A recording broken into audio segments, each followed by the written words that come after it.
CGPSC smart learning में आप सभी का बहुत बहुत स्वागत है। फ्रेंड्स, आज हम 31 अगस्त को होने वाले भर्ती परीक्षा में छत्तीसगढ़ कला एवं संस्कृति से संबंधित जितने भी सिलेबस के अनुसार प्रश्न पूछे जाने वाले हैं उन सभी को कवर करने वाले हैं। तो यहाँ पर प्रश्न में दिए गए हैं, निम्न पर विचार कर सत्य कथन का चुनाव कीजिए। ऑप्शन फर्स्ट में दिए गए हैं, सीता बेंगरा को सबसे प्राचीन नाट्यशाला माना जाता है। सेकंड है, सीता बेंगरा गुफा को 1848 ईस्वी में कर्नल औजले ने नहीं खोजा था। तो आपको बताना है कि इन चारों ऑप्शनों में से यहाँ पर जो दिए गए हैं वो कौन सा कथन सत्य है। तो हो जाएगा फ्रेंड्स ऑप्शन नंबर 1 केवल फर्स्ट सही है। सीता बेंगरा को सबसे प्राचीन नाट्यशाला माना जाता है, हाँ ये करेक्ट है। लेकिन यहाँ पर पूछा जा रहा है सीता बेंगरा गुफा को 1848 में कर्नल औजले ने नहीं खोजा था, तो नहीं ये गलत है, इसे खोजा गया था। तो केवल यहाँ पर दिए गए हैं दोस्तों केवल फर्स्ट है, हाँ यही सही है। फिर यहाँ पर अगला प्रश्न में दिए गए हैं, गम्मत है। ऑप्शन ए लोक कला, ऑप्शन बी लोक नृत्य, ऑप्शन सी लोक नाट्य, ऑप्शन डी लोक संगीत। तो आपको बताना है कि गम्मत क्या है। तो हो जाएगा ऑप्शन नंबर सी लोक नाट्य। गम्मत एक लोक नाट्य है। निम्न में से सही नहीं है। ऑप्शन ए गम्मत लोक नाट्य में हास्य व्यंग का पुट नहीं पाया जाता है। सेकंड है, नाचा में प्रदर्शित होने वाला प्रहसन ही गम्मत होता है। थर्ड है, गम्मत नाच का उद्देश्य लोक कल्याण होता है। तो आपको बताना है कि इन में से कौन सा जो है वो सही नहीं है। यहाँ पर कूट भी दिए गए हैं, कुछ इस प्रकार 4 दिए गए हैं, जिसका दोस्तों करेक्ट आंसर हो जाएगा ऑप्शन नंबर ए केवल फर्स्ट। यहाँ पर है गम्मत लोक नाट्य में हास्य व्यंग का पुट नहीं पाया जाता, ये करेक्ट नहीं है। बाकी ये जो 2 दिए गए हैं ये सही है, लेकिन यहाँ पर पूछा गया है सही नहीं है, तो ये जो दोस्तों यही है ये करेक्ट आंसर हो जाएगा। एंड फ्रेंड्स, वीडियो में हम आगे बढ़ने से पहले बता दें, इसके पश्चात जो हमारे चैनल में वीडियो आएगा वो मैथ्स और रीजनिंग से संबंधित आएगा, जो सिलेबस के अनुसार ही रहने वाले हैं, जो लंबा वीडियो रहेगा। तो अगर आप भी उन वीडियो के बारे में अपडेट पाना चाहते हैं तो जल्दी से अभी से हमारे चैनल को आप सब्सक्राइब कर रख लीजिएगा, ताकि जो नेक्स्ट वीडियो आएगा तो उन सभी के नोटिफिकेशन आप तक सबसे पहले आएगा।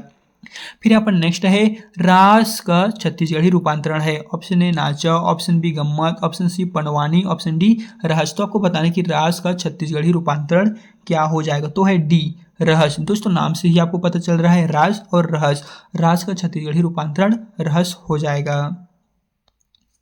फिर यहाँ पर 6वें नंबर के अगला प्रश्न में दिए गए हैं, कर्म और रास का जो मिश्रित रूप है वो क्या है। ऑप्शन ए माओ पाटा, ऑप्शन बी नाचा, ऑप्शन सी दाही कांदो, ऑप्शन डी रहस। तो यहाँ पर कर्म और रास का मिश्रित रूप हो जाएगा ऑप्शन नंबर सी दाही कांदो। लेकिन यहाँ पर पूछा गया था रास का छत्तीसगढ़ी रूपांतरण, तो रहस है, लेकिन कर्म और रास का मिश्रित रूप वो है दाही कांदो, ये इसका करेक्ट आंसर है। निम्न में से अंतरजातीय लोक नृत्य है। Option A Nacha, option B रहस, ऑप्शन सी गम्मत, ऑप्शन डी इनमें से कोई नहीं। तो आपको बताना है अंतरजातीय लोक नृत्य इनमें से कौन सा ऑप्शन में दिए गए हैं। तो हो जाएगा ऑप्शन नंबर ए नाचा। नाचा ही अंतरजातीय लोक नृत्य से संबंधित है। फिर यहाँ पर 8वें नंबर के अगला प्रश्न में दिए गए हैं, माओ पाटा किस जनजाति की शिकार नाटिका है। Option A Gond, option B Muria, option C Baiga, option D ये सभी। तो माओ पाटा किस जनजाति की शिकार नाटिका है। तो है बी मुरिया। माओ पाटा मुरिया जनजाति की शिकार नाटिका है। फिर यहाँ पर 9वें नंबर के प्रश्न में कूट वाला क्वेश्चन दिए गए हैं। चलिए हम आपको बताते हैं कैसे इसको सॉल्व करना है। निम्न पर विचार कीजिए तथा सही कथन की आपको पहचान करना है। फर्स्ट में दिए गए हैं, भद्रा नाट राज्य के बस्तर में होता है, इसमें महिलाएं नहीं बल्कि केवल पुरुष भाग लेते हैं, यह नाट भद्रा जनजाति के लोगों द्वारा किए जाते हैं। तो इसका सही आंसर हो जाएगा ऑप्शन नंबर डी ये सभी। यहाँ पर जो दिए गए हैं फर्स्ट, सेकंड, थर्ड है, ये तीनों की तीनों ही दोस्तों जो कथन है वो सत्य है, इनमें किसी भी तरह का असत्य कथन नहीं है, ये सभी सत्य है। फिर यहाँ पर 10वें नंबर का अगला प्रश्न में आपको देखने को मिलेगा, हबीब तनवीर का संबंध किससे है। ऑप्शन ए रंग कर्म से, ऑप्शन बी नाट्य से, ऑप्शन सी लेखन से, ऑप्शन डी चित्रकला से। तो हबीब तनवीर का संबंध इनमें से है रंग कर्म से। ऑप्शन जो ये दिए गए हैं यही करेक्ट आंसर है। फिर नेक्स्ट है, सत्यदेव दुबे का जन्म स्थान है। Option A Raipur, option B Bilaspur, option C Koriya, option D Korba. तो सत्यदेव दुबे का जो जन्म स्थान है वो हो जाएगा बिलासपुर। ऑप्शन जो बी है वही करेक्ट आंसर है। कोकटी घोड़ा है। ऑप्शन ए स्वांग, ऑप्शन बी नाट्य, ऑप्शन सी कथाचित्र, ऑप्शन डी नृत्य। तो इसका सही आंसर है ऑप्शन नंबर ए स्वांग। कोकटी घोड़ा एक स्वांग है। पुतलिका नृत्य है? ऑप्शन ए सांभर खेल, ऑप्शन बी चीते का मुखौटा, ऑप्शन सी तारा नृत्य, ऑप्शन डी उपरोक्त में से कोई नहीं। तो आपको बताना है कि जो पुतलिका नृत्य है वो इन चारों ऑप्शन में से कौन सा है। तो इसका सही आंसर है ऑप्शन नंबर सी तारा नृत्य। पुतलिका नृत्य तारा नृत्य से संबंधित है।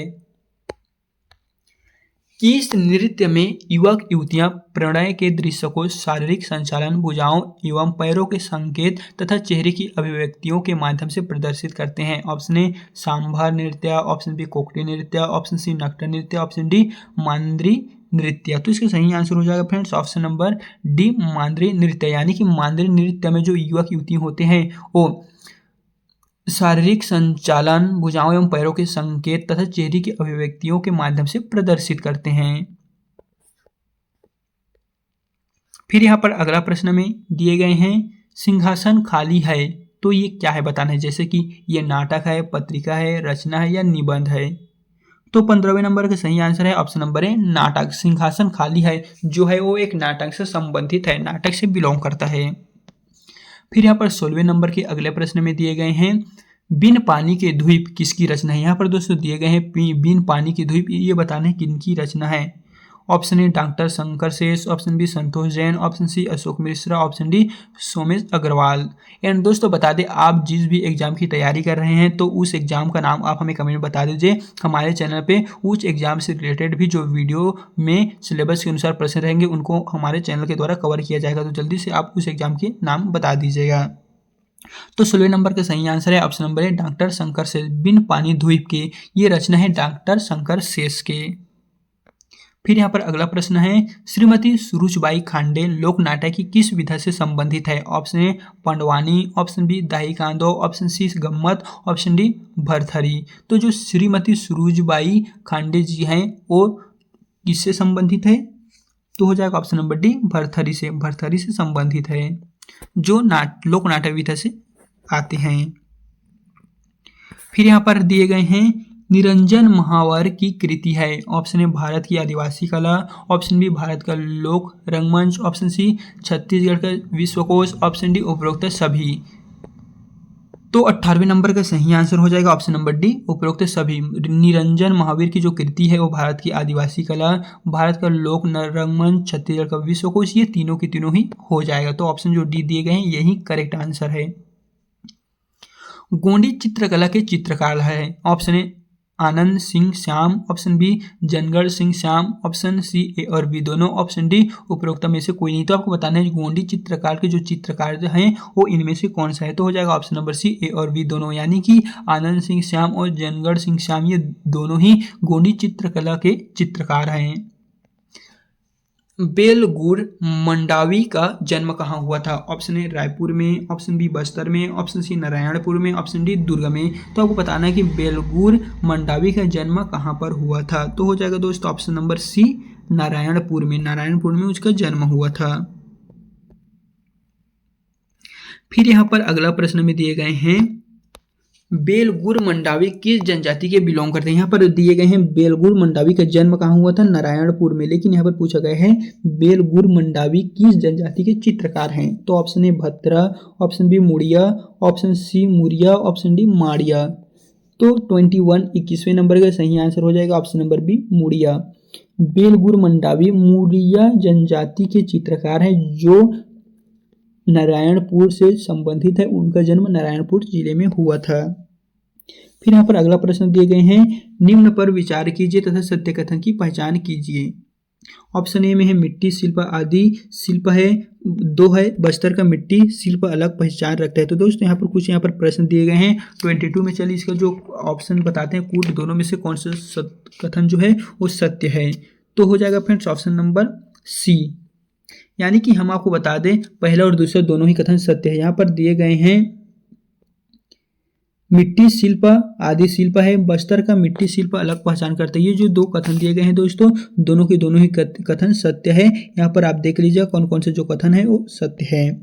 इन फ्रेंड्स इस तरह हमने आपको जो मोस्ट इंपॉर्टेंट क्वेश्चन रहने वाले थे छत्तीसगढ़ में जो यहाँ पर कला एवं संस्कृति से संबंधित उन सभी के बारे में यहाँ पर बता दी है। एंड आपको अगला वीडियो किस टॉपिक पर चाहिए वो बता दीजिए। अगर आप नहीं बताते हैं तो हमारे चैनल पे जो अगला वीडियो आएगा वो मैथ्स या रीजनिंग से संबंधित जो सिलेबस के अनुसार प्रश्न वहाँ पर पूछे जा रहे हैं उन्हीं को हमारे गुरु के द्वारा इस चैनल के माध्यम से कवर किया जाएगा। तो अगर अभी तक आपने हमारे चैनल को सब्सक्राइब नहीं किए हुए हैं तो जल्दी से दोस्तों आप हमारे चैनल को सब्सक्राइब कर रख लीजिएगा।